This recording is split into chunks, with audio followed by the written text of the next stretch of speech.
guys. I am mainly running Medicare Express. I do have some next gen leads coming in, and I also have some digital leads coming in through my friend Waylon.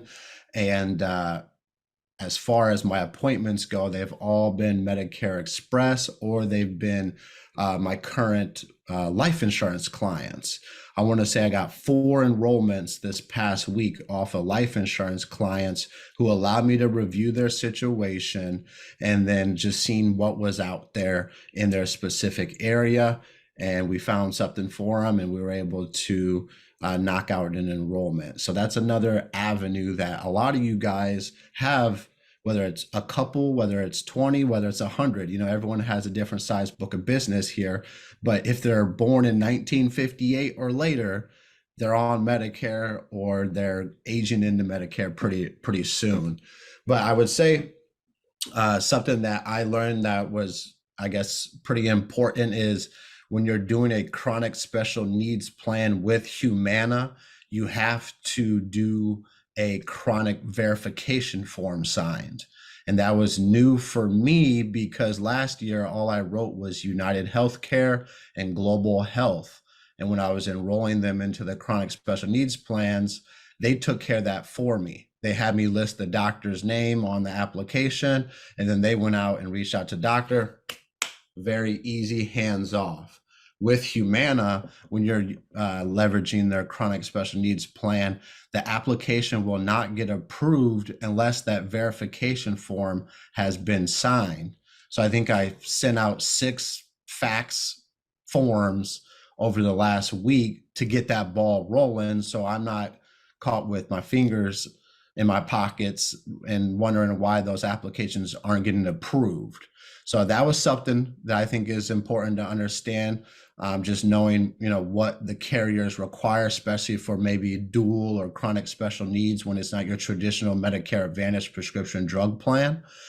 And then the second thing I would say that I think is important to understand is that just like insurance toolkits, when you're looking at life insurance quotes or different carriers to utilize, is not 100% accurate. So don't always just go off of insurance toolkits.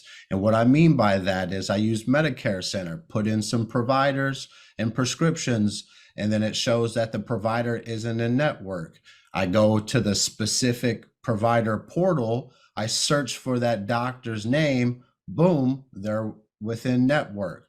So it just goes to show that Medicare Center isn't 100% accurate. It's a wonderful, resourceful tool that we have access to, but don't be discouraged if you're seeing something not pop up or a provider or something pop up on their little profile when you're scrolling through the different plans. Just be sure to go into that specific provider or that insurance provider portal, and you can search pretty quickly. And it's pretty easy to find all of the provider portals once you're signed in to your agent portal specifically. So those, I would say, are 2 important pieces, a little bit more advanced than maybe some of your guys' things that you learned. But I figured both of those points would be valid points for somebody on here to understand. If you're using a Humana chronic special needs plan, you need a verification form signed by their provider, and then always use the provider portals with the specific carrier you're looking at. So then that way, you're double verifying. You're basically crossing your T's and you're dotting your I's. So those are my 2 pieces of things that I learned this past week that I didn't necessarily know about. And then I would say my one thing that I wish I would have known is with us using Connecture, that there are some things that aren't always correlating onto the application for the specific insurance carrier. So once again, Medicare Center is phenomenal as far as a resourceful tool, but I submitted an application for a gentleman and the SEP reason code wasn't filled out. Even though I selected the SEP code, In Connecture, they're saying that after the SEP code, there should be a SEP code reasoning why we went with that. So I have to redo an application. So I wish I would have known that prior to submitting the application, so I didn't have to redo an application. So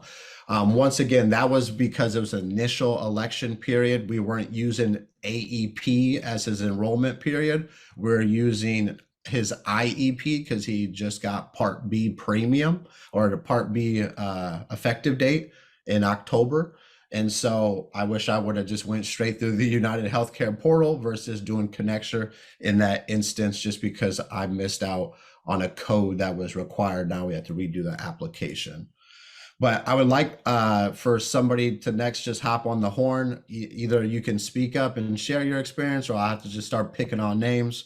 So you guys just go ahead and say if you want to go and just share your two most important things you learned, and then the leads you're running, or what lead type you're running, and then something that you wish you would have known. I can go first. Go for it. The leads that I'm doing are just leads that I found by marketing myself in my own hometown. I've gotten a lot of calls from places that I've left my business cards and flyers and a magazine and stuff like that.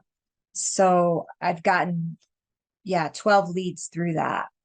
And so just to clarify, Tiffany, you created some marketing images or marketing flyers about yourself, and then you went out to local businesses out in your community in Colorado and basically just had some conversations with front desk associates or business Yep, owners where you could leave them behind for people, and then people have picked those up and called you from that.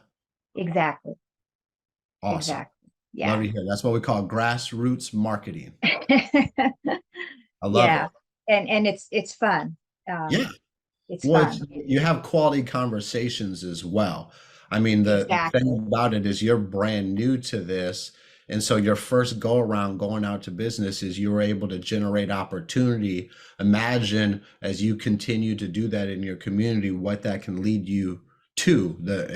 It's Right. unlimited. You know? You don't really know. So that's really Right. cool. Thank you for Yeah. sharing that. And I feel like, I mean, I just have a little bit advantage when it comes to that because I'm not in like Denver per se and with suburbs everywhere. It's just a small knit community. So it's a little bit easier to navigate. And I've been here for like 20 years. So not that I know everyone, but No, I think you just hit on a key point, though. You know, sometimes people think they're at a disadvantage being in a more rural area, maybe not a city or metropolitan area. But to your point, there's advantages to being a part of a smaller community. You know, exactly. there's going to be less in-person Medicare agents in rural areas. So you're Yeah, already separating yourself for most people because they want to meet with an individual and sit down with someone, see somebody face to face. And that's really an advantage in the rural area. So I just wanted to emphasize that because I know sometimes people think it's a disadvantage, but to your point, mhm. it's actually been an Yeah, advantage. yeah. Because I went to Boulder last weekend to see my daughter. She's at school, and I got anxiety thinking about marketing myself because I'd just be a fish out of water.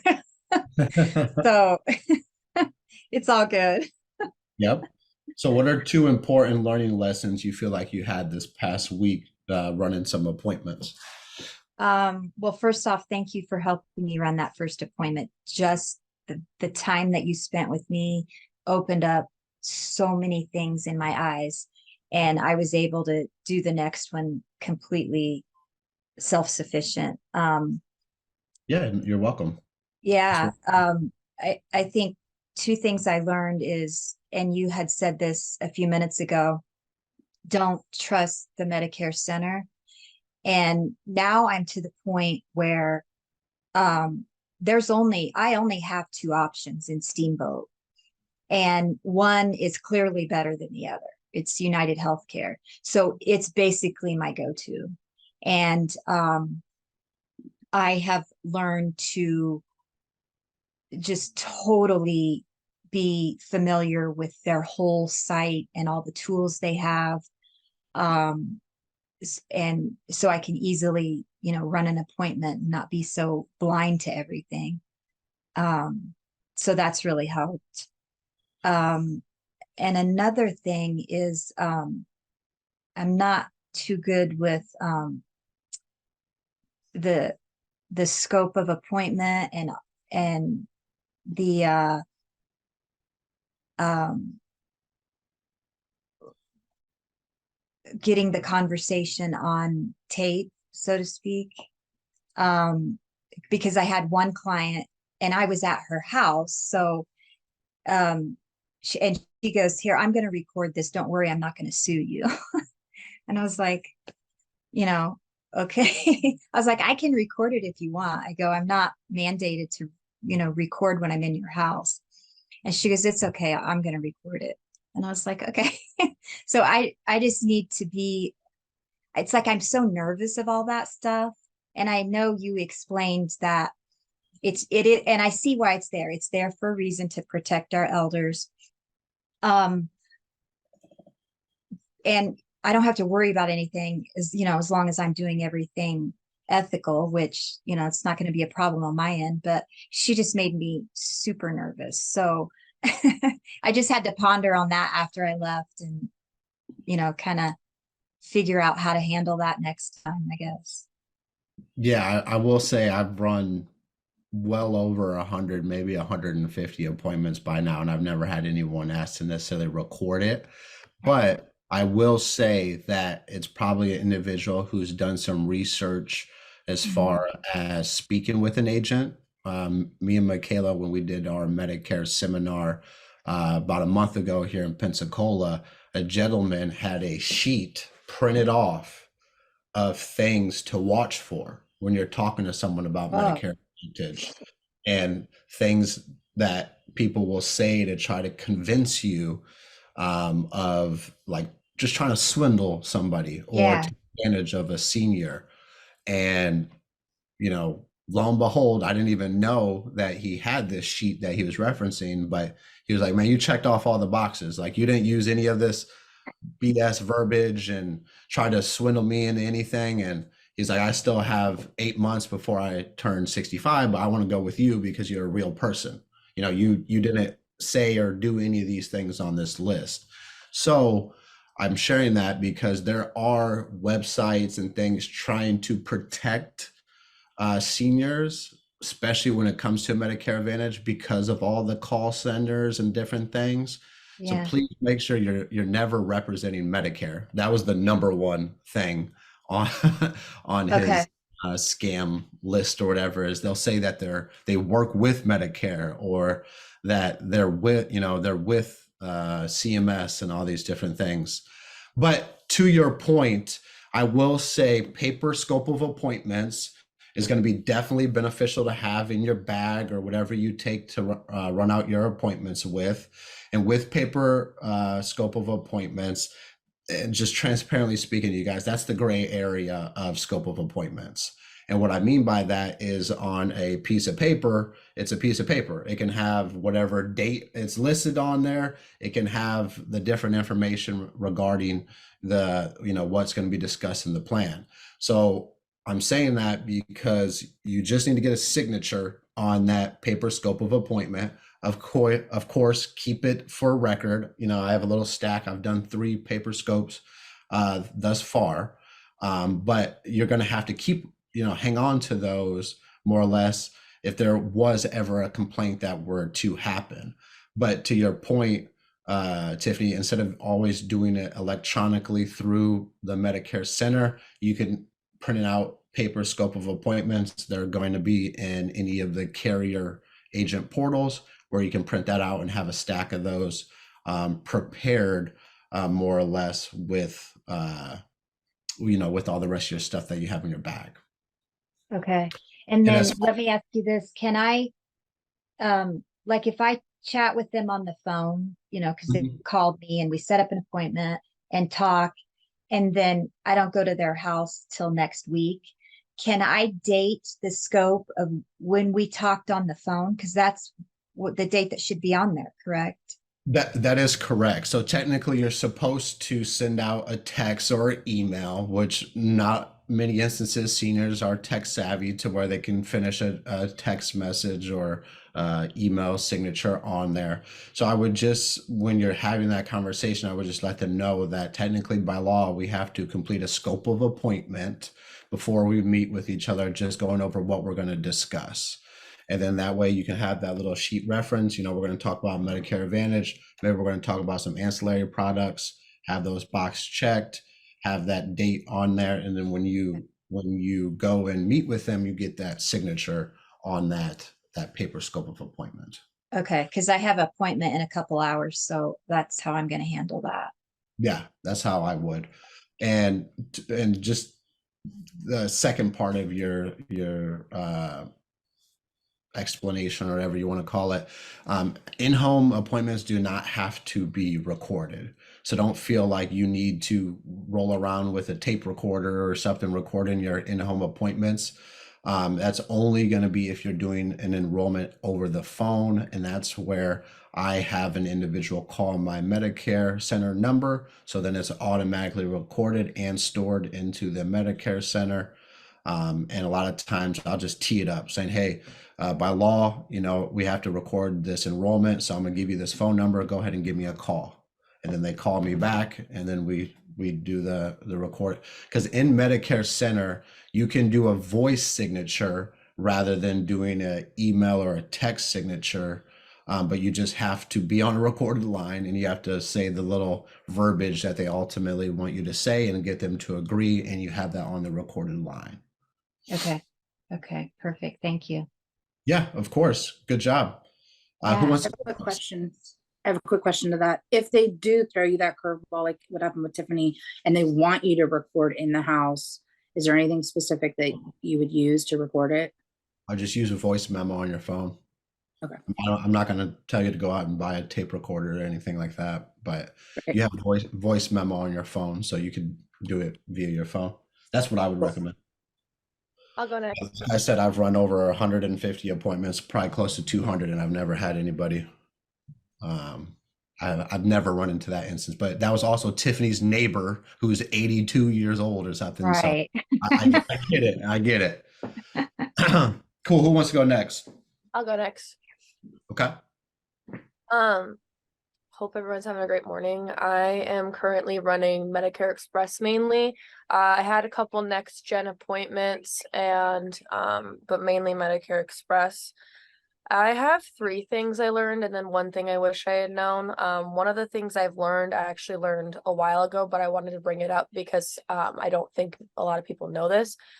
But if members are on a supplement currently and they are wanting to switch to an Advantage plan, they need to call in to their supplement carrier to cancel their supplement. They will not be automatically disenrolled. So I actually had a couple clients that I didn't know this. I thought they'd be automatically disenrolled and they still got charged 1 month. They weren't too happy. We figured it out and got them a refund. But just so you guys are aware, they do need to call in and cancel that on their own. You can help them, but they need to be on the phone and say that they want to cancel their supplement. And then another thing I learned recently is that certain people are only eligible for certain D-SNPs depending on their Medicaid level. We've got a D-SNP out here that is giving $272 in healthy food and grocery utility card every month, but only certain levels of Medicaid are qualified to be enrolled into it that I was not aware of until this week. And then another thing I learned is Social Security will not give you a member's red, white, and blue number over the phone, even if the member is with you. But I did a little playing around and I know that WellCare and Cigna, if you call them with the member, give them their Cigna or WellCare ID, they will give you their red, white, and blue card number. If they don't have the red, white, and blue card though, and they need a new one, you do need to call into Social Security to order that. Yep. Or you can go to medicare.gov. If they don't set up or don't have a profile set up, obviously you can advise them to set one up. If they ask you for your help, of course, you can help set them one up. I had a lady who lost her red, white, and blue card.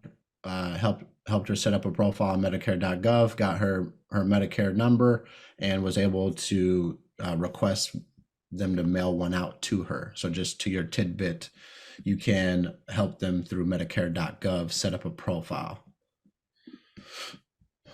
And then, let me see here. I had it written down. Give me a second. No, you're good. And just to Lauren's point, as far as the dual special needs plans, in the summary of benefits, traditionally either on the first, second, or third page, or it'll be probably near the bottom page, it'll tell you what levels of Medicaid they have to be to enroll into that specific plan. A lot of instances, if they're QMB plus or SLMB plus, there's a different tier of plans available for those individuals. But if they're just QMB or SLMB or QI, traditionally they have a different level of plans that are available to them. So that's a very key point to just verify that. And that's why I'm always wanting to get someone's Medicaid level or their status before I go looking into plans, because the last thing I want to do is sell them on $272 of food and over-the-counter benefit, and then come to find out they got to get 140 because that's all they can qualify for. So I always ask, now, are you receiving assistance with state Medicaid or any Medicaid benefits? And they're like, yeah. I'm like, okay, what level are you? Oh, I don't know. That's what they always say. Okay, well, let's call. Like, I don't want to look at plans and sell people on a plan without knowing their level, because then I'm backpedaling afterwards, or I'm dealing with a declined application and having to follow up a week or two later because they're not eligible for that plan. So I always just take the time to call the WellCare verification line because they answer the quickest. If they're not available, each of the carriers have eligibility lines. I just go to WellCare because they answer the quickest out of all the different carriers. But yeah, that's very valid to bring up. And that's And then- per carrier, right? Like per product is based off the levels. Like a Humana DSIP might take a QMB. Yeah, all the plans are going to be different as far as levels. Here in Florida, Humana takes any freaking level of Medicaid for any of their D-SNP plans. That wasn't the case in Dallas when I was over there. But then there's some carriers where they offer two plans, one's for a certain tier, another one's for another tier. So it's all dependent on area, but you'll know in the summary of benefits what levels they'll take for that plan. Hey, so just a quick note, because we ran into this. If you don't have a WellCare ID, they won't talk to you. So you got to bypass that and use the other one. Ed ran into that because he doesn't have WellCare. Hey, this is Anders. If you call Medicare.gov, they're pretty fast. I'll post a number in the chat. But you need to be with the client. Yeah, they're going to ask for their, basically you have permission to talk with them. Lauren's got one more. Yeah. The one thing I wish I had known is that Medicare Advantage plans from the past can change benefits and that those aren't locked in, because I've had a couple people saying they sent them a letter saying that their OTC is going to go down. I had no idea that was a thing, which works in our favor for getting them more benefits, but that kind of sucks for them. Yep. And so it's always super important, I think, October 1 to October 14. That's all you're doing. Calling current clients, pulling up their plan benefits, make sure you don't see any significant changes for them. As long as it's nothing too crazy, you know, just tell them they don't need to do anything. They'll be automatically re-enrolled, and then you're good. Or you know, they take away something significant, then you get the opportunity to get ahead of it and have some enrollment set up for October 15th with your current clients. So I just want to add that little tidbit in there. That's why I had so many the first day or two, because I had current clients. We reviewed their plans, maybe something changed or they wanted more supplemental benefits. So then we went with a different carrier. But just throwing that tidbit out there, that's what I would say that first 2 weeks is really for, is going through the annual changes on your client's benefits.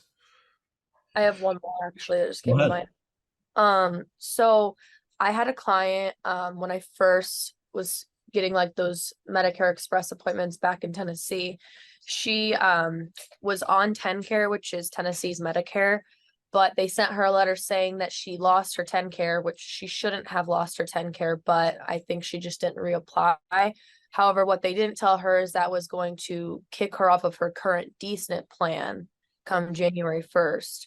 Yeah. So what we did is we made sure she got reapplied with TennCare. They were actually really fast. It took a week to get her back onto TennCare. So I had her enrolled into just a normal Medicare Advantage plan for a week, or not enrolled, but at least applied for. And then we just went and applied for the D-SNP that she was on previously. Well, not previously, but she used to be on it, and then she switched to AmeriGroup and she wanted to be back with United Healthcare. So we did that. But just so you know, they aren't probably going to tell them that they're losing their Medicare Advantage, or Yep. at least the decent. Yeah, so as soon as they lose Medicaid status, they will get kicked off of their Medicare Advantage dual plan because they're no longer active Medicaid. So very, very important that if they ever get that letter, which most people, the reason why they get kicked off is because they missed the requirement to reapply. It's happened to a lot of people, but yeah, to Lauren's point, they will automatically get disenrolled whenever that Medicaid goes inactive. Who we got next? I'll go next. Okay. Just to pick you up on Tiffany and Lauren both. My name's Karina. I am working next gen, some Wayland mailers, but mainly focusing on my community and what I've already planted the seeds in there, all the relationships I've been building. So basically all of last week, I just kind of made my rounds, checking in with all the different value-based care centers, some of the nonprofits that I'm volunteering at, and just any place and every place that I've made an appearance in the past. I just went in and let them know it's time. So feel free to send anyone my way. Two things I wish I would have known was, or I know we've talked about it, but the old school Medicare card, I felt like a deer caught in the headlights when I saw that old school Medicare card, and I'm going through entering everything in and it's like, oh, not enough numbers or incorrect Medicare number. So that just kind of made me feel like I wasn't prepared, but it turned out great because she's like, oh, no wonder I was told never to really show this one because it has my social security number written on it. So it was a good reiteration for the client and myself. Something else I wish I would have known was definitely going back to check all of my current clients, as you mentioned, Lauren, with the Medicaid. So a lot of last week was just kind of double checking, going through my book of business already and making sure, hey, I don't know if I personally helped you with the Medicaid the past 2 months, or if you haven't done so already, let's kind of get the ball rolling with that. And one other thing that recently just came up was just knowing which specific plans in my area are leaving the area. I was kind of caught by surprise when I got a phone call, and this gentleman said, oh, this particular plan that I'm on, it's leaving the area. And I know I've heard it before. It's just, I don't really run scan. I think I maybe have, actually, I don't even have any scan enrollments. So that was kind of like, yeah, something I wish I would have just focused more on in this particular area, which plans are leaving, so I can kind of pinpoint. The best part is I'll be meeting with that gentleman today, and it is a new, completely senior complex. So I'm excited to just kind of see what I can reel in from that. I've been doing exceptional with building relationships within the senior community homes. But one thing I wish I would have done better was first introduce myself to like the managers there. But I was kind of brought in by the clients and like family friends, I guess. So it wasn't until this past Friday or Saturday that me and the manager kind of had a little talk, and later on this afternoon, I'm just going to go back to that original senior complex and give them an overview. They're also having an English person go to that senior complex this evening. So she invited me to be a part of it and just kind of sit in the background. So that was really nice to just be welcomed and invited to. And I think I kind of touched basis on everything, or at least that I could think of. Yeah, no, I mean, everything was valid that you shared. And I think the whole point of this is to hear everyone's different perspectives on kind of what they're going through.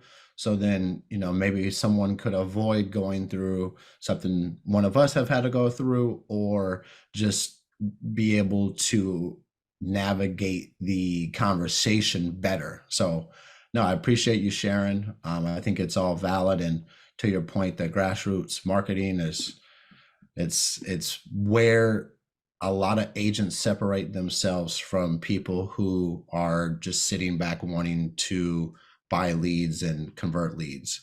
I mean, the reality of the situation that we're in right now, you guys, is the senior market is getting destroyed by phone calls right now. Destroyed. So they already get the calls about final expense, mortgage protection, but this time of the year, they're getting killed with Medicare calls right now. So just keep that in mind, more or less, when you're working digital leads, mail leads, it doesn't matter. Their phones are just getting obliterated right now. So getting Add out, them to the do not call list. yeah, 100%. I'll post a link. It's super easy. It takes like 5 seconds. You put their name and then their email, and then they just have to confirm it in their email. They'll Yep. still get calls, but it's illegal for them to call them. Yeah, for sure. And obviously it's a, valuable thing that you can share with your clients. But I just wanted you guys to understand that getting out in the community and word of mouth is a piece of the business that is really underutilized. And you can really get things going in the right direction for yourself by a relationship or a conversation you have with one person. So I'm just glad to hear that we got people out in their communities, marketing themselves, because at the end of the day, there's no better way to get business than market yourself. Anders, did they have to pay for the do not call? Because we had a client that we were doing that for, and she said like she tried to do it one time and they tried to make her pay. Yeah, so it's one of those websites where you have to. It has to be .gov. So there's That's those what I told ones her. that, Yeah. that look fake, and they try to Yeah. get you on some weird thing. But all they're doing is selling your number to people so they can call you. Yeah, that's what I told her. I was like, I bet So- you're trying to go through like a third party because this one should be But completely yeah, free. it's That would confusing explain when it. you Google it. They're gonna have the ads at the top. Right, exactly. Okay, thank you. Yeah, I'm putting the link in now. Thanks. Who wants to go next? I'll go. I can go. Oh, go ahead. Go ahead, Beto. So just kind of picking off of you were saying, Gage, how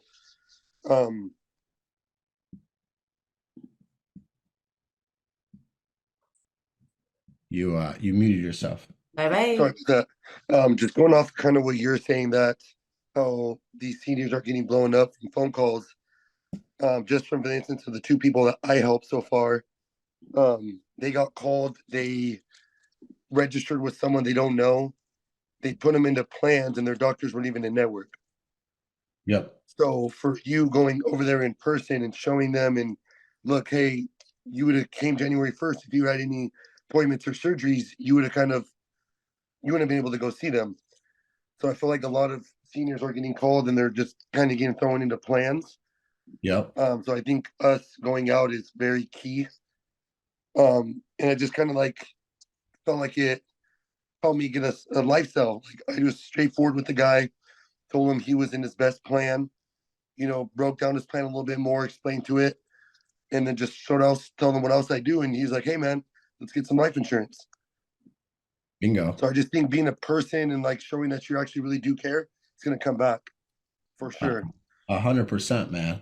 And I think that, to your point, people are a lot of times in the market for life insurance, especially seniors, and they've done something over the phone, or they've pondered about it and then gotten their phone destroyed from leads. And so when you just simply let them know what you do, you never know what that conversation will lead to. And I always show my carrier sheet. I don't know about you guys, but I show them my state license, and I have a carrier sheet with all of our carriers, life and health insurance carriers. And I'm telling them these are all the different companies that I'm contracted with, and can help individuals out with. Do you recognize any of them? Most people see the Mutual Omaha logo. They see the Transamerica logo. Of course, then you got the health carriers on there, but that conversation or that simple gesture can create a conversation by just sharing, what you do and the contracts that you have access to. So thank you for sharing. Yeah, and I've just been running the next gen, and I've been running some Wayland digital leads. Nice. One thing I'd say, I felt like I haven't learned something new yet, but more of just kind of doing the full needs analysis with them, leaving that paper where it shows them what plan they're going to be in. Just like how you showed me with the mortgage, I leave them the folder with the carrier sheet. I circle it. I write down what it comes with, just like if I was doing like a mortgage protection, and they have that. It just, I guess it cements it a little bit more. Professionalism. Mm-hmm. Leaving items behind. It makes a world of a difference. You separate yourself from the next guy coming behind you or the person that they had met with before. The carrier sheet is going to be on safehavenriders.com. Ada, you want to go next? Did you say me? Said Yes, Ada. I'll go next. Yep. So really quick, I ran a couple of appointments last week. One thing I didn't know with the Medi-Cal here in California, if they're just turning 65, like I have a client that's turning 65 December, and he only has one DSNP plan here in the area. SCAN requires them to have a revaluation through the state to make sure they're still on that full benefits. He couldn't find his card. We called, we got the Medi-Cal number, but they will not give you the issue date. And that's one thing that was required on the application for SCAN. And also they need to get reevaluated. So I didn't know that. So I'm gonna have to wait on that guy for a bit. But if I'm wrong, any California people running these here, please let me know, because that's what SCAN told me, and that's what Medi-Cal will not give you any more information other than their number. Even if you're with the client, they have to re-get the card issued. I don't know why, because we called together while I was in home. Yeah, I'm not 1,000% sure. Every carrier, I would say, Ada, provides different information. Some are more particular with stuff that they'll provide or share with you, where some won't. So just keep that in mind, more or less. That could be a SCAN specific thing, not necessarily all the carriers. I haven't run any Medi-Cal, so I can't tell you, but I would just say that each carrier has different procedures and things that they'll share with you or not share with you. Like United Healthcare is like, are you the member's agent, or like all this extra stuff when I'm calling for eligibility, where WellCare is like, yep, here's their number, here's their date, you know what I mean? So it's like each carrier operates different as far as what they'll share and what they'll provide to you as far as info. Ada, can you share with us what the process is to reevaluate them? Is it just going on SCAN's website, or? No, it's a reevaluation through the state to make sure they're still eligible after 65 for their Medi-Cal. So how do you reevaluate? Do you call a number? Called Medi-Cal, and they have to set an appointment with their social worker.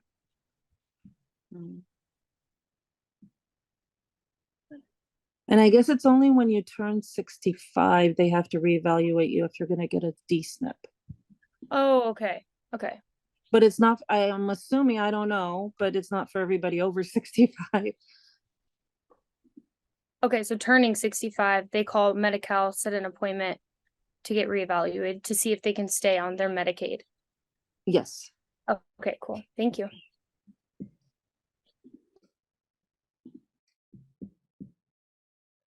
All right, who wants to go next? Ed, I see you in there. Yes, sir. So I kind of come in here on the tail end, but I assume we're kind of running through here. So last week, I think I had 7 actual true appointments that I actually got to meet with the folks, sit down with them. had a couple no-shows. One guy no-showed me 3 times, so I left him a message. If you're serious about making changes, then you can meet me at my office. I'm not coming to your house again. So, and then I had 3 reschedules. Got 3 no sales, and those are ones that they was actually in the best plan for them, Anthem and UHC, but of course couldn't do an agent or record change on either of those. I did get 3 apps, got 1 agent a record change, and I got 5 referrals, and looks like I'm stacked fairly decent for this week, especially with the reschedules. I've actually got a couple coming to my office tonight to meet with me because they called me up Saturday. They did not want me to come to their house because they said their house was a mess. I was like, well, great, come to my office. Here we are. So, Perfect. but yeah, so, and So I'm just basically, two things that you feel like were important things you learned in the past week. definitely using the needs analysis and running through that, make sure I'm getting all their medications. And then, learning the plans, because this whole thing's all new to me, right? So Yep. learn the plans and then learning which ones that we can actually do agent or record change. But something I've found was valuable is with Aetna is, calling with the client there and talking to them that they really been over backwards for their client to get them some backdated OTC monies and get them the OTC catalog sent out. And then it was real simple to do an agent or record change with them. Good deal. No, I feel like as far as the needs analysis goes, it has everything on there, you guys. I mean, from I would used to never ask people, I'd ask, hey, what specialists you have? But on that sheet, it's like endocrinologist, pulmonologist, all these fancy words that I would never remember to ask somebody. And yes, you can just ask somebody if they have a specialist, but that can go through one year and out the other with some of these people. So when you ask them if they have a pulmonologist or a gastroenterologist, it's the verbiage that they've heard before, more or less, than a specialist. Then with the prescriptions, what they like, you really uncover ultimately what are the selling points on trying to look at a better plan for them, or what's important to them, more or less. I say selling points, but it's really the important factors to the individual, because everyone's going to be different on what they're looking for specifically when it comes to their healthcare. And yeah, I think when you start working directly with the carriers and instances, you'll quickly understand the companies that are real, I guess, easy to work with, and you'll quickly learn some of the carriers that are pretty hard to work with just through experience and working with the carriers one-on-one. Julia, do you have like a list of the agent of record? Which companies do it? I know it's Aetna, WellCare. Yeah, so I was gonna talk on that a little bit. When my time, I was kind of waiting for everybody else to go, and then I was gonna kind of do mine last, but definitely, the whole Cigna thing. Just I'll touch. What happened was I was talking to the vice president of Cigna sales, and she was asking me some things, and I expressed my frustration how we as agents that go in homes. We go in these homes and we sit down and we educate these clients, go over all this information and determine that they're in the best Cigna plan, that it's kind of counterproductive for us as agents to take care of that client, to spend the time with them, let them know that they can call us back and not be rewarded. And she was like, no, you just have the member call and they'll do that. And then I tried it, it worked. And I think some other people have tried it. So what I was going to suggest for Anthem people is to try that. Have the member call Anthem and say, hey, I don't know who my agent is. I've got Michaela sitting down here with me. I want her to be my agent. And I bet you it might work. I don't know about UHC. Gage, have you ever tried UHC? Yeah, UHC is not going. Even with the member calling? They're, like I said, you'll figure out the companies that are easy to work with and the companies that are hard to work Yeah, with. somebody should try Anthem, and if you do, figure it I out. will, honestly, Billy, I will try Anthem because at this senior complex, like I have helped over 5 to 7 other seniors there that already had this D-SNP. They were just excited because they had that 320 that continued to roll over for the OTC benefits. So I literally took those 5 different I guess, people that are not my clients. And I took maybe like an hour and a half to just simply educate all of them. Let's reorder your cards. This is the brochure. I gave them all brochures. So yeah, I'm gonna, excuse me, I'm gonna be there today. So I'll try to see what I could do as far as calling Anthem and seeing about agent of record that way. That would be Just amazing. have the client do the talking though. Have them say, hey, Karina is actually explaining my plans and doing all this work for me. I want to make sure she's my agent so I can call her anytime that I want to. You know what I mean? Because I think that the carriers will look at that like Cigna did. You know, Cigna, even though they don't say they do agent of record changes, but they told me if the client requests it, boom, you got it. So just try that and report back to us. Just, you know, let us know, because that'll be huge for a lot of people. Because, you know, a lot of times you still want to help these people regardless of the situation. And to be honest with you, something might change next year and now it is your client. But at the end of the day, you know, if you're going to do all the work, they should compensate us for taking care of a client ongoing. Can you kind of explain the whole agent of record a little? Like I'm kind of understanding it, but that's new to me. Okay.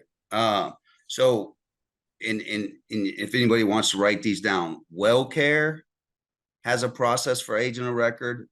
Aetna has a process for agent of record. Molina has a process for agent of record. Cigna has a process for agent of record. And which one am I forgetting? Oh, Humana has a process for agent of record. They're not all guaranteed. So like, and I'll go through them real quick. WellCare, there's a form that you have to fill out that you can print from the portal for broker record changes. I think we have it posted in Slack, and your client fills that information out. And one thing to note, because I just made this mistake, one of my lessons learned, is on this sheet, it says policy ID number. Well, if you look at the client's card, the policy ID number is like TX whatever. What that form should say is member ID. So put the member ID in the policy number. And to be honest with you, I've submitted that way the whole time. And some agents, I guess, that worked the tickets approved it. So today, the guy that was working them for whatever reason rejected 3 of mine. So now I have to go and get those numbers and then do the forms over. So policy ID, not member ID, even though, I mean, member ID, not policy ID, even though the WellCare sheet says policy ID. Otherwise, you're going to have to do what I'm going to have to do, is go back and clean up. Aetna is a simple phone call with the client and yourself. Cigna, same thing. Humana, same thing, except it has to be approved. So it gets sent somewhere for approval, and they'll try to tell you you can't do it, but you can do it. Tell them to just make sure that they document the members stating that they want you to be the agent.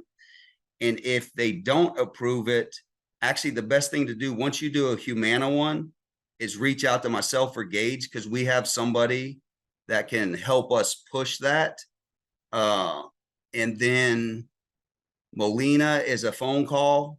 Most of us don't deal with Molina. I've literally seen 2 Molina people. Devoted, I don't think has one yet, but I'm going to try it. If I run into it, I'm going to call the Devoted number and see what they tell their client. And then go from there. I'll report back just like I did with the Cigna one. But I don't think I forgot any. Anthem, we're going to find out. And then Scan, I know Scan told me that you couldn't do it, so I'm assuming that's the case. But that was last year that I asked the question. It wouldn't hurt somebody to have the member call Scan support and say, I want this person to be my agent, and see what they say. Okay. And you're saying we have to fill out this form in order to be compensated by the carrier?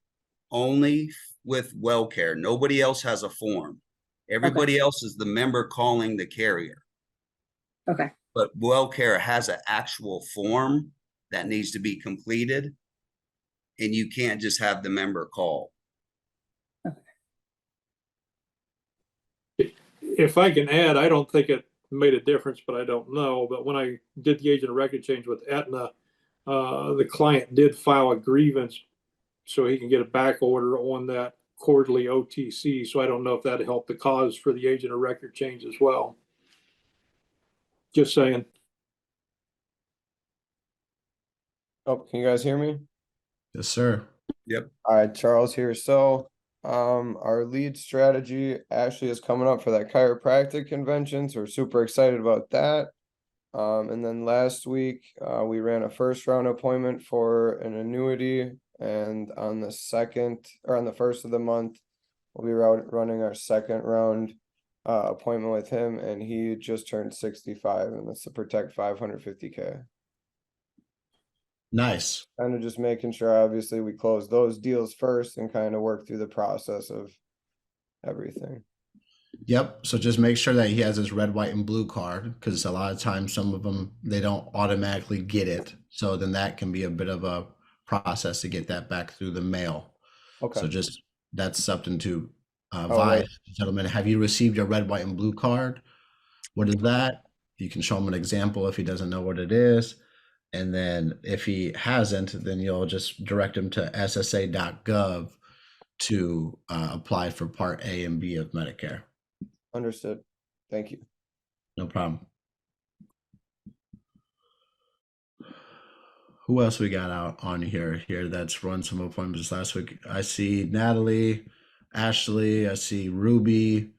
Whoever wants to go next, go ahead. Okay, I can go. I did my first 4 Medicare enrollments. I think 2 of them were enrollments, 2 are follow-ups.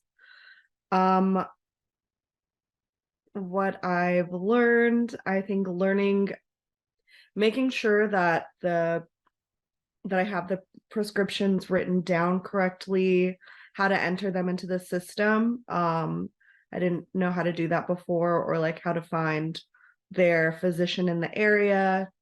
Pretty simple stuff, but to me it was like very exciting to get that figured out. And something that I wish I knew before. I don't know. I think I'm learning as I go. So every day I learn something like, oh, okay, I'm glad I learned that. I wish I had something more helpful, but I really am learning. You're like, everything's Everything's very helpful. Yes. Yeah, I gotcha. I'm just happy that she got out there and got some experience. That's what it's all about. And that's what I want to just emphasize to you guys. As an AEP, you don't have to crush it by any means. All you have to really do is get experience and exposure. So in 2024, you crush it. And this is your ground to get as many appointments as you possibly can get. So then next year you feel uberly confident and you feel very knowledgeable navigating these different things. Like where I was at my first AEP last year, what I was told when I got into life insurance is that your first 100 appointments are practice. After 100 appointments, you'll feel like a professional. So I said, okay, I want to get through my first 100 appointments, this AEP. So then come December, January of 2023, I'm going to be a professional when it comes to Medicare. So I would use the same rule of thumb. You know, you're going to get an enormous amount of unique appointments. I still run into some unique cases that I'd never run into before. But I really just want to emphasize that don't beat yourself up mentally if you are not getting enrollments or you see other people getting enrollments. This is a marathon, not a sprint. It's not how you come out the gates. It's how you keep moving along, and you are in this for the longevity of things. So I just am going to continue to reiterate that throughout AEP, because it's not all about sales. What it's about is you learning and you understanding these concepts, because there's going to be plenty of opportunity throughout 2024 for you to get a boatload of enrollments. Medicare Express is year round. OEP is from January to March. So just understand, like, this is the time where you can talk to a lot of people to get a lot of experience underneath your belt, whether you get the enrollments or not. just use this as an opportunity to get exposure and experience. Who else we got? We got Ashley, we got Natalie, Joe. I'll go. Hi, Okay. everybody. I'm Natalie, by the way. Hello. So this is my first time doing any appointments, any insurance, anything, basically. And so I've ran about 7 appointments, and luckily I got to enroll them all into a better plan, and it's all with United Healthcare. 2 things I have learned was, I think the first appointment that I did run, I was with Ashley. We ran into, she wasn't 65 yet, but her son was on disability. And so what we learned is that you can enroll people in Medicare if they are on disability for 24 months. But unfortunately, he is only 16 years old and he wasn't actually on disability. He was on, SSDI. But it was still just good to know that you can possibly, enroll someone who is on disability if they're not 65 with Medicare. Another thing that I learned was also the tier with United Healthcare, for Social Security. And I guess I would say my second appointment that I went to was by myself, and I actually went into a homeless shelter. So that was pretty interesting. And it was nice because I was able to get him into a better plan. But that kind of gave me an idea that, like, most of them are all on, Medicare and Medicaid. So it was pretty much thinking in my head that I could enroll them all into like a better DSNP plan. So if you guys do have homeless shelters around you that are, you feel comfortable doing that, might be a good idea to just kind of look around and see, because most likely they are on Medicare and Medicaid. Yep. Very good, very valid point. Because no matter if you got money or not, Medicare is a federal government program. So they get enrolled into parts A and B. A lot of times you'll notice on applications, it'll say, is the individual homeless on the actual application, because there is obviously a lot of homeless individuals that are on Medicare. So I appreciate you bringing that up, because it is especially if you have a good relationship with a person that you meet, they got other people in those buildings that are also on Medicare and would enjoy the extra $100 or $150 or $200 in grocery allowance. That would do a world of a difference for some of them. So thank you for sharing that. Yeah, absolutely. Thank you, Natalie. So one thing I learned is, or I'm running Medicare Express out here primarily. I do have some digital leads from Wayland as well. And then I've seen some of my clients out here that I've serviced on the life side. But what I've learned is guiding them through the needs analysis is super important, because even if I go in and I can see that they're on a certain plan and I'm already mentally thinking, okay, I'm going to put them on this plan, I've ran into the same scenario that some of us have already spoke about, where they don't qualify for a DSNP anymore.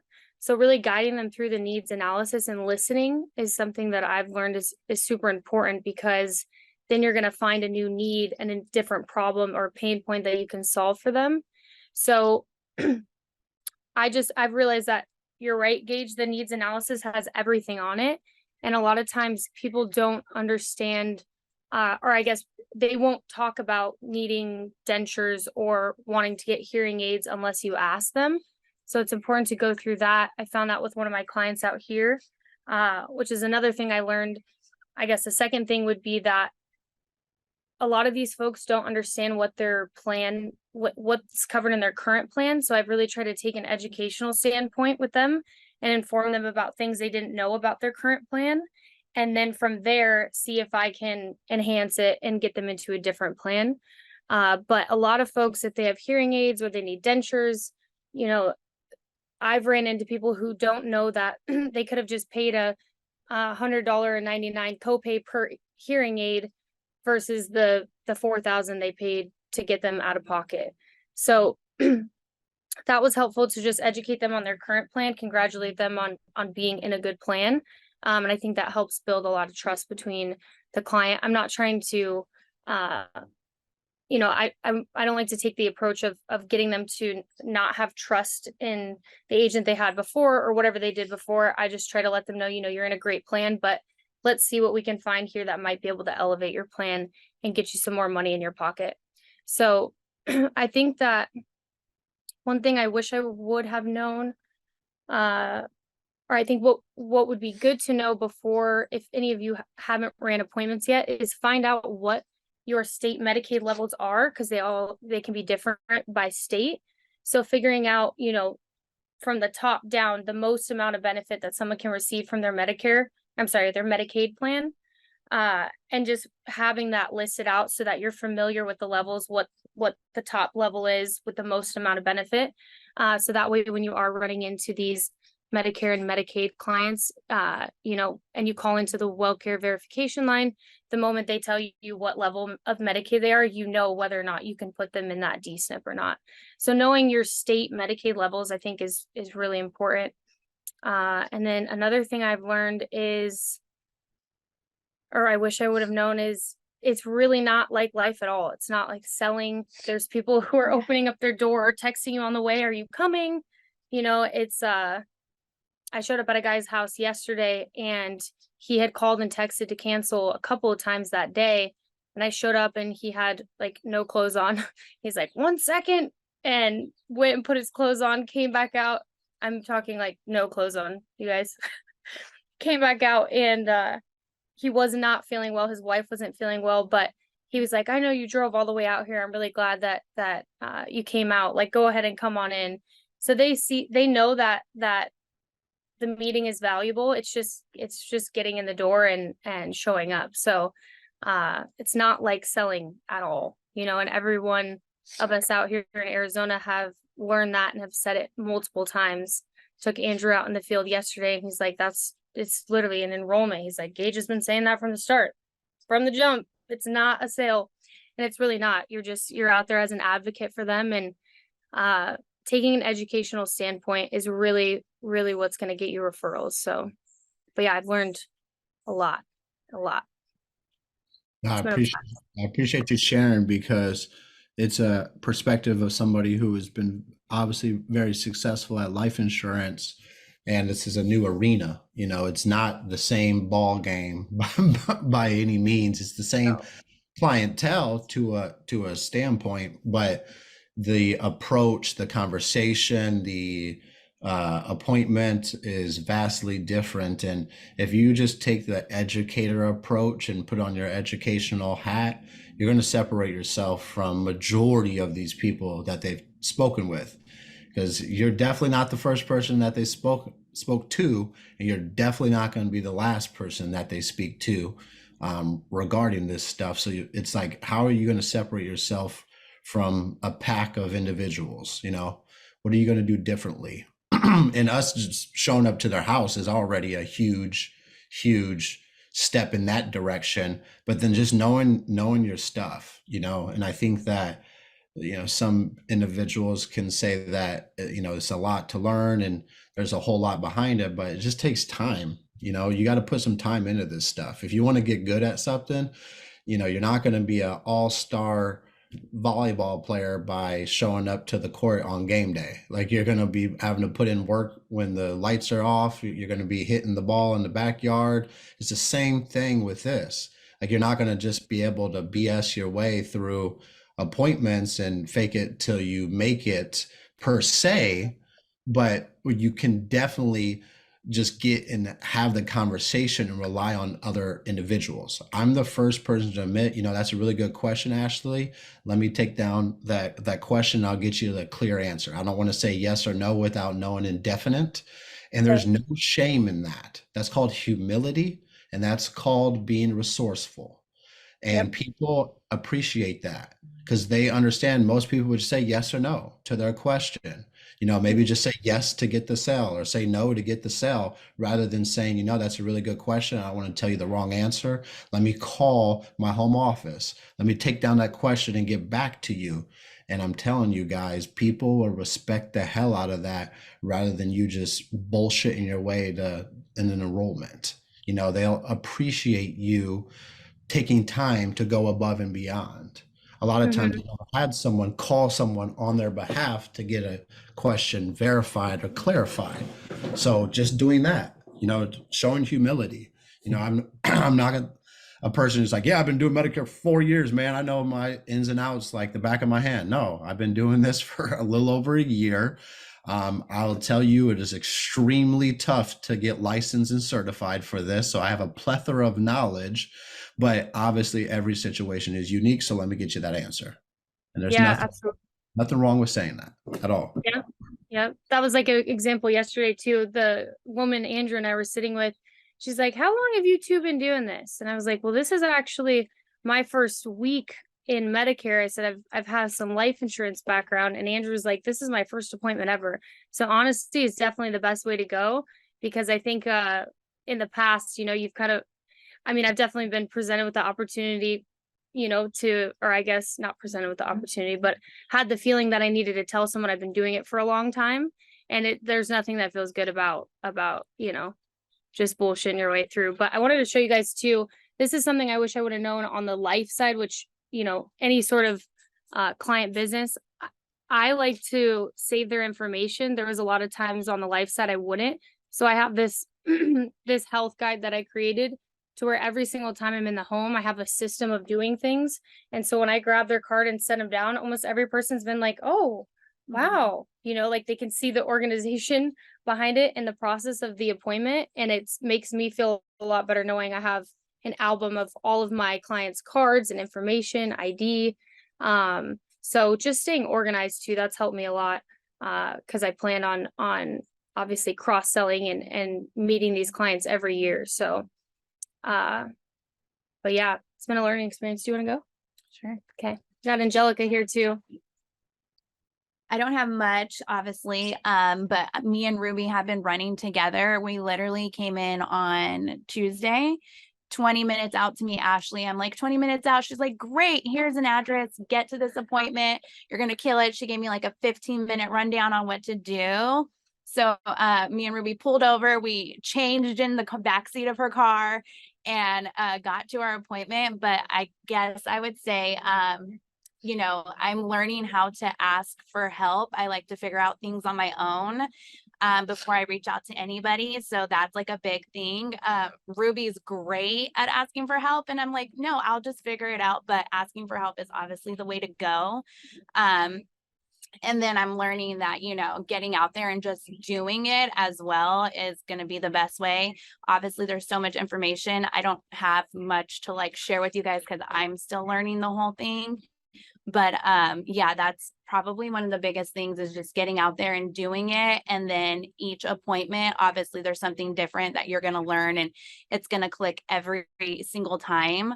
But that would be my two main things. But we're excited to be here and we're learning with. I'm like asking Natalie or everybody here. I'm like, you guys, how do you know so much? And they're like, well, we've barely been doing. I'm like, oh my gosh, I can't wait. I'm like, in a week or 2 weeks, I'll be like a professional like them. I'm like, you guys are such professionals. But it's been great. It's a lot to learn, but we're doing it. Well, and I think you guys are a perfect example too of, Ruby, Natalie, Angelica all here. I mean, the first time I got in contact with you guys was like on the 1st of October. Yeah. And they were with a captive agency on the life side.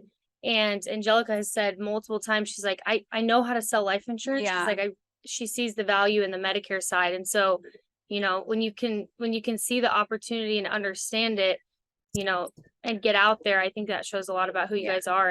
And they got AHIP certified within day 1 of me talking to them. Yeah. And day 2, they were like, where's the contracts? I need to do my certification. So, they've been patient. They haven't had access to Medicare Center like a lot of people on this call, or maybe their Medicare Center didn't have all their carriers in there.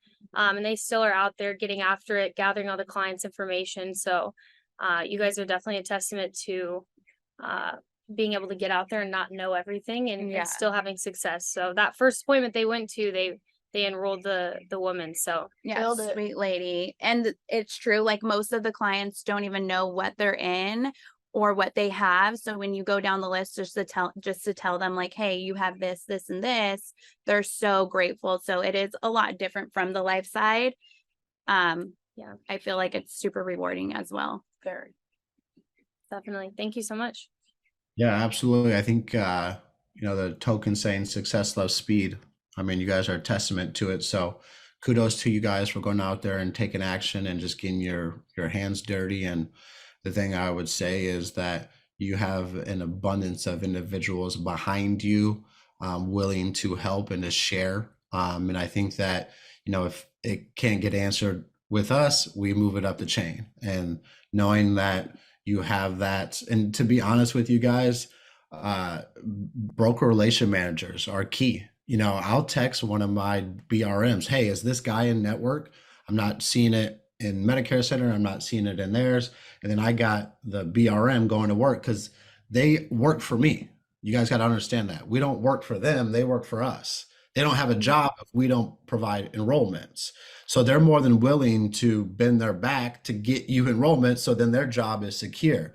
They have quota that they have to hit every year in this enrollment period. And I just share that because you just never know, how valuable that relationship can be for you, especially in home, being able to ask a specific carrier question that a customer service rep just won't be able to give you a clear answer on.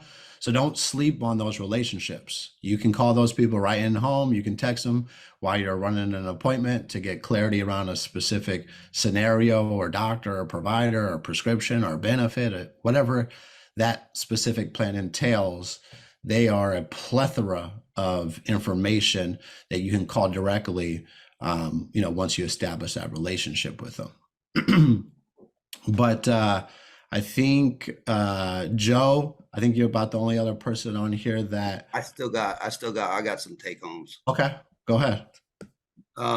Okay, so a couple things. A lot of the stuff you guys already mentioned, but something that I ran into with the Medicaid, verify that level because, if they have a card, it might have that level, but don't trust it. Because what the last thing, like Gage said, you don't want to put somebody into DSNP and then have to undo it all, or it gets rejected and then you got to go fix it. So what I've been doing is I just verify it. If they say they're on Medicaid, one of the little tips that I know is I ask them how much they get in food stamps. And what I've learned over time from asking, if they tell me they get over 200 in food stamps, I already know they're going to be QMB plus. If they tell me they get $23 in food stamps, I know I'm probably not looking at the big boy plans. So it just speeds up the process, kind of helps me go and know where to go. So their food stamp level will coordinate in many ways to their Medicaid level. If they say they don't get food stamps, but they get Medicaid, you just verify. No matter what the card says, no matter what they say, verify their Medicaid level. If you're putting them in a DSNP, and like Gage said, like think page 2 and 3, it'll tell you what plans and what levels they have to be to qualify for that plan. So make sure you do that. Another thing that I've run into is, having an existing book of business, the changes that we see, like I knew the plans last year. So when I go in a house and somebody shows me their card, I know that last year they got 145 OTC, but this year they're going to get 66, but it's going to be a WellCare spendable. So I can start looking at that stuff right away. For you guys that don't have an existing book and don't know the plans in your area, you will eventually, and you'll know next year what's changed, and it gives you an advantage because you'll know exactly what's going on with that customer for the next year once you've run enough appointments. Another pro tip that I've used, and I've already got 3 enrollments from it, and it's kind of, I don't know how you would classify it, but going into these apartment complexes in senior homes, I get lost. And what I mean by I get lost is if I see some people that I know are about Medicare age sitting around with my button, I walk up to them and I say, hey, I'm looking for Susie. I'm the Medicare person that's here to look at her stuff. And I've picked up 3 enrollments by that and 2 other appointments, because here's the thing. I had one lady was like, you do Medicare?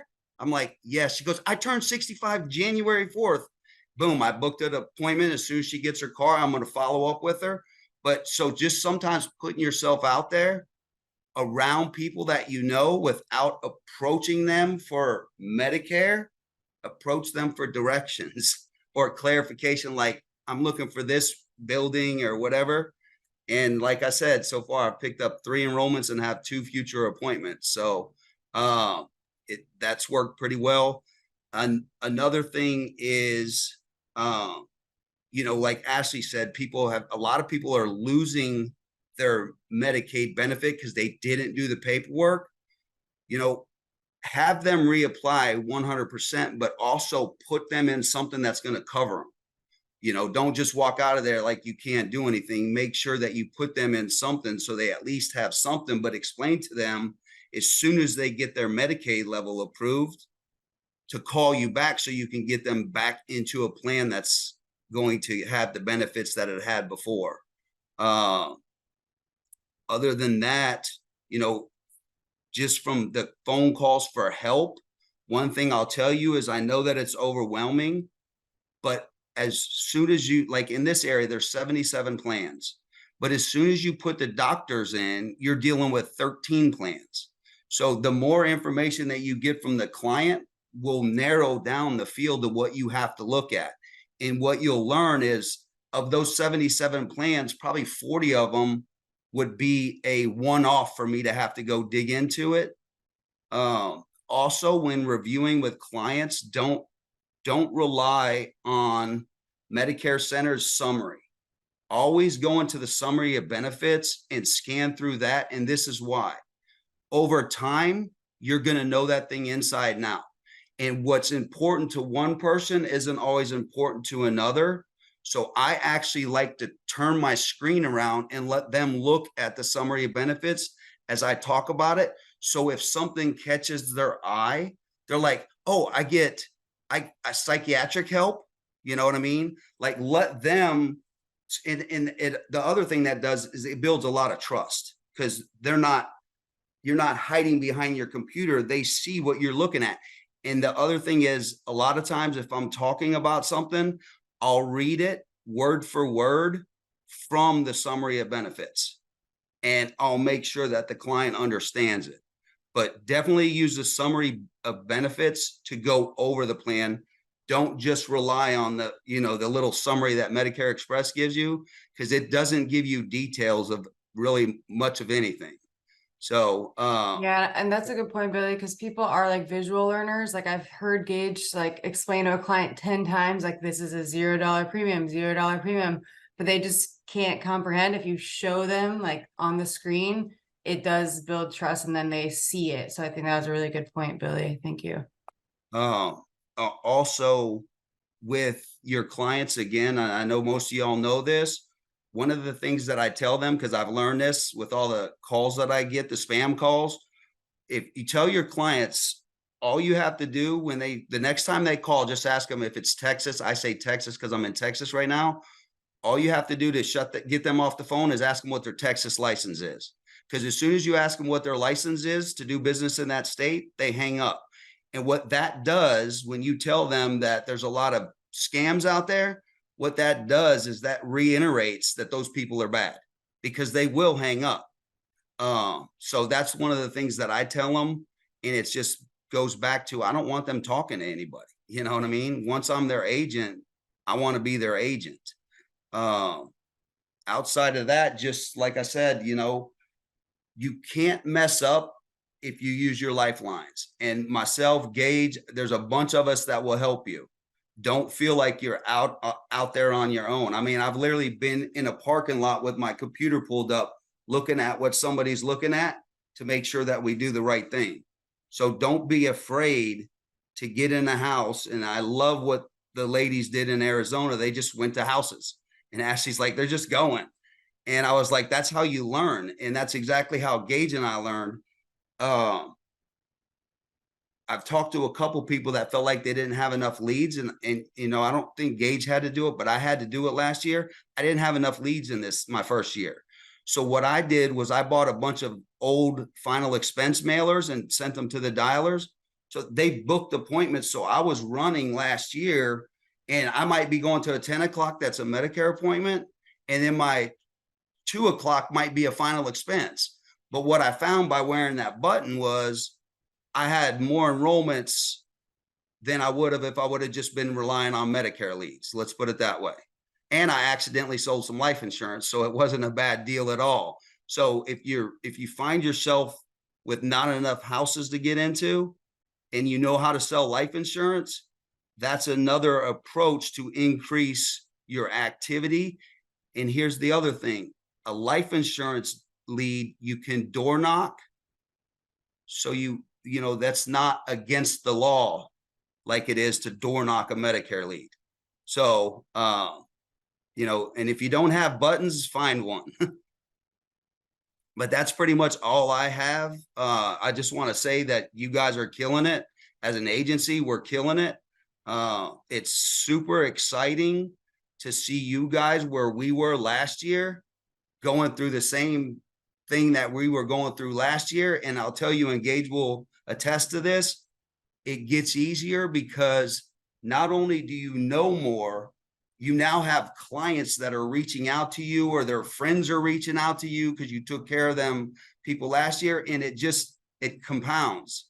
So just, you know, you're cutting your teeth this year, but next year it gets easier. And the best part is, you know, you don't have to wait till AEP to do Medicare. So I mean, super excited and proud of all you guys that are getting in there and getting dirty.